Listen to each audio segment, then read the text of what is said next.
Hi, I want to share with you the journey we went on to landscape around our house, turning a post-construction project into a beautiful environment. The house was built a few years ago, and we never really landscaped after that, just spread some mulch, and it's decomposed a bit and turned into some weeds. But we have embarked on a great adventure over the last year or so. We first tackled this slope where our septic tank is and wanted to plant on that.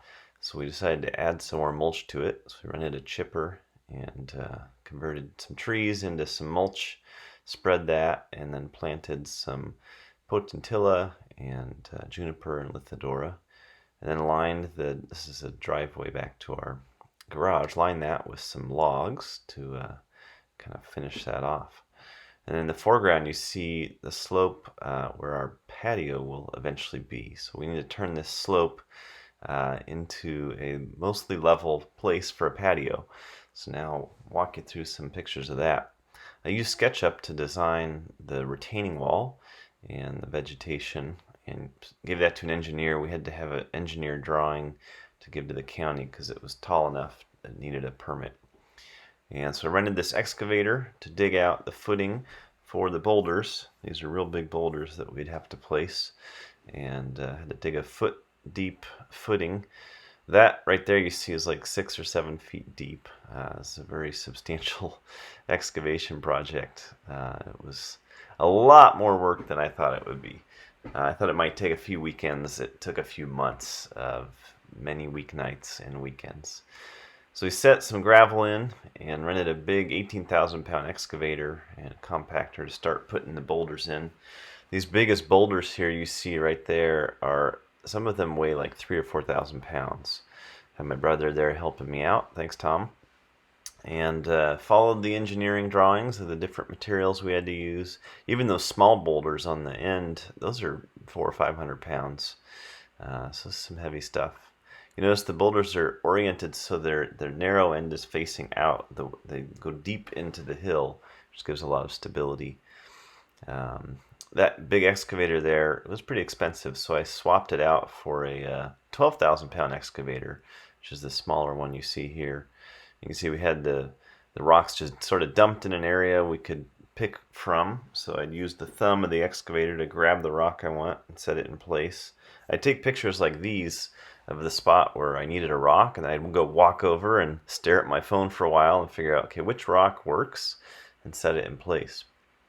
See, we also put some tarp down to keep the hillside from eroding from all the rain. And this, I had that excavator for I think a couple months or maybe a month. I don't know. It was a long, long project. So here is kind of the build-up of before and after. And that is the completed wall with the berm of dirt above it. And I'll walk you through a step we had to do before we put that berm of dirt. I had to rent this sheep's foot compactor. And I kind of mapped out with a laser where it was level or not, and went ahead and backfilled that and compacted it so we could put a patio on top of it without settling. Add a little gravel, put in the berm, and the grading was done.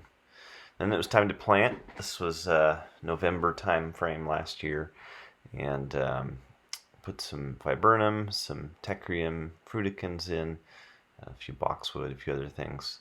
I'll do another video walking through all the plants later on. But then it was time for the patio. We decided to hire the patio out because I felt like it would just take me ages if I did it myself. So saved up some money, had that done in the spring, and they did a good job with it. And there's kind of the finished product. It's a flagstone patio. So then it was time to do the front yard. This is one of the books that I enjoyed, where we wanted to turn this raw yard into something beautiful. So there we'd already done some grading, a lot of grading, and I had designed the whole yard in SketchUp. Again, I'm a big SketchUp fan, spent a lot of time working on that, color schemes and all that. So we graded it and added, you'll see this tree pop in. We added a yellow magnolia tree as kind of that main tree. That'll grow to 30 or 40 feet high and similar width to shade the patio. And then added some decomposed granite walkways, compacted those with a stabilizer, and then started adding plants. So adding in kind of this mid row of evergreen shrubs, and then kept on adding a bunch of perennials kind of in front and behind them, a few of the leftover boulders from the wall. And there you see most of the plants are in. Those flags denote some additional plants we needed. I added some walkways kind of in between, some stepping stones. And then also added irrigation, all drip irrigation. I have two different zones, one for the more drought tolerant plants and one for the more moisture desiring plants. So you can see here just a shot with pretty much all the plants in, other than just a handful. And haven't mulched yet. The mulch is going to be on the right. You see there more of those tree chip bits, and then see here the final mulch was another layer of about 2 inches of hemlock, dark hemlock. And this is with all of the plants in. Finally, the project is done, and check that one off the the to-do list. It was a lot of fun, ton of work, but very, very fulfilling.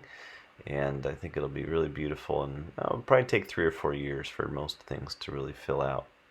And there's a little bumblebee enjoying the Lithodora. I hope you enjoyed the video. Thanks for watching.